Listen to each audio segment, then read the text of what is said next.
Hey everybody, today I'm reviewing a book by a good friend of the channel named Jotham, and his book is titled Will You Still Love Me If I Become Someone Else? And I know you're listening, Joe. I know it.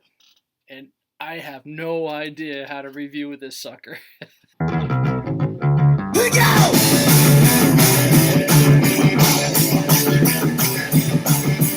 Thanks everybody, welcome back to another episode of Books and Buds, where we discuss two of the greatest things on earth, books and buds. And as stated in the introduction to this video, I have no idea how to cover this book. But that doesn't mean it was a bad book. It actually means it was a really good book because it was really interesting, it was really unique, and it was a lot of fun. So, will you still love me if I become someone else? I suppose I'm going to try to call it a science fiction novel. I'm not exactly sure what it's labeled, but when I was reading it, I saw it as science fiction. Now, Jotham, the author of the book, happens to be a doctor. He's a scientist himself, and you can tell as you're reading the book, there's a lot of scenes in it where he delves into some science that relates to memory loss and putting people's memories in other people's heads and taking the memories away from other people.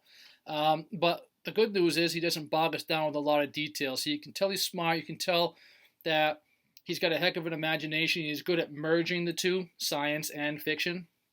And it was a lot of fun reading the book. But he did it in a way where the story doesn't get bogged down in all these details that laymen like myself don't understand. So I was able to continue reading the book, and it was a lot of fun. So truth be told, I had a lot of trouble getting into it for, I'd say, maybe the first 20 to 30 pages or so, because what happens is there's this gentleman, he's a scientist, he's involved in a science experiment where they're trying to intertwine people's memories, remove memories. He's on a plane ride with about 110 other folks, and someone else on the plane who has this serum, it's a powder, accidentally drops it in the bathroom, and it gets mixed up into the air that recirculates throughout the plane. Everyone's breathing the same air. Somehow, this poor guy named Alex ends up getting everyone else's memories on the plane, while everyone else on the plane has their memories completely erased. And it's a hell of a plot. It was just real. I had to read the book. I had to. But with that said, there's so many different characters in this novel. Now, he doesn't put 110 in there, but he gives you enough characters so you're not getting too lost.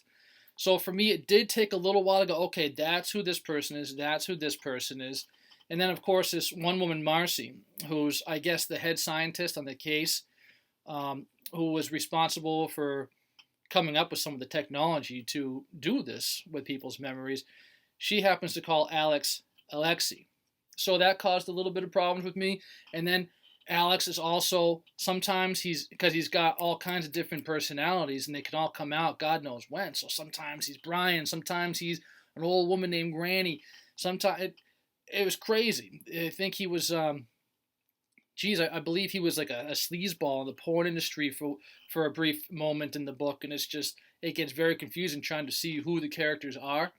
But as it progresses, it starts all clicking and making a lot of sense, and that's when the book really gets awesome. So it was a slow build for me trying to figure out who was who and what was going on, but once I figured it all out, I really enjoyed this book, and I left it 4 stars on Amazon. Hopefully Jotham saw that, because I liked the book, and I don't leave reviews if I don't like the book. I feel it's kind of rude. I don't want to leave a 1 star or anything like that.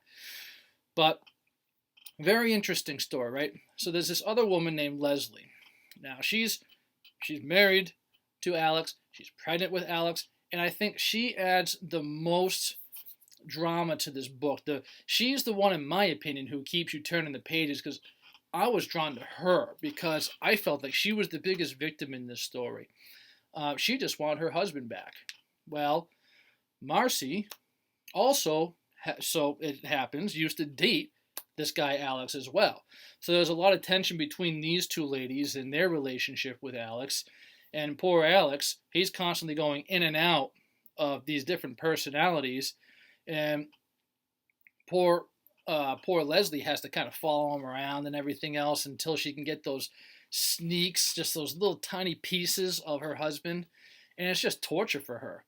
And of course, she's pregnant with his baby and she's ready to pop at any moment, and she just wants her husband back. So she's got to deal with his ex-girlfriend, who she doesn't like. And she's got to try to get her to figure all this nonsense out, and she doesn't want to. She doesn't want to work together with Marcy. But it adds a lot of great drama to the story. Now, on top of all that, there's this young gentleman named Ralphie. Now, Ralphie is Granny's grandson, and Granny is one of the people stuck in Alex's head. Now, she's somewhere else. She's like in a hospital and doesn't remember anything. She has no idea what's going on. But all of her memories are in Alex. So poor Alex, all of a sudden, he's kind of friends with this Ralphie guy because Ralphie's trying to figure what's going on with his grandma too. Well, then he gets intertwined with Leslie's relationship, and there's just kind of not a crazy love triangle. Actually, it's like more of a love square or a rectangle, because you got Alex, you got Leslie, you got Marcy, who is Alex's ex-girlfriend, and is a bit jealous, very jealous of Leslie.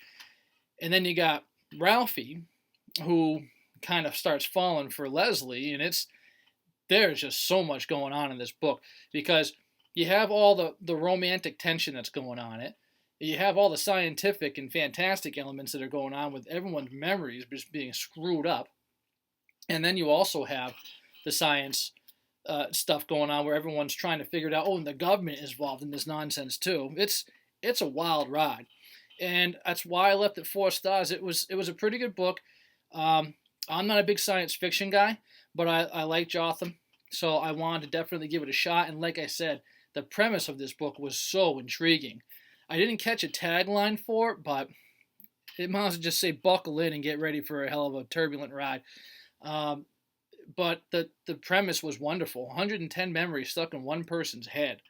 It was pretty crazy, and I think you'd have to be a scientist to be able to pull a story like this off.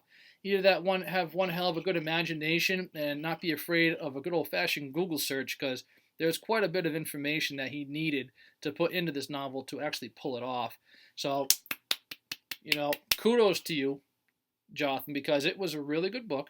I'm hoping people will give it a shot, because like I said, the premise was wonderful. So I'm going to leave a link for it in the description below. Kindly click on it.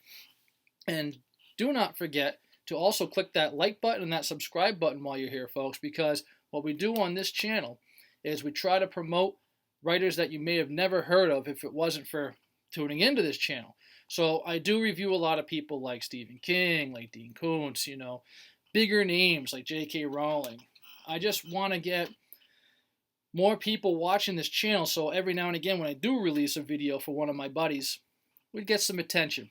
And also, my book is finally coming out. Advanced readers copies for Corpse Lily are finally coming out.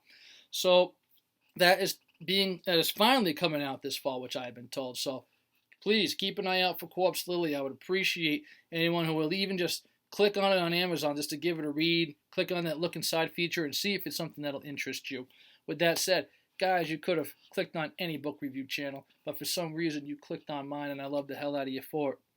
All right, you guys keep cool, keep reading, and we'll talk to you next time. Peace.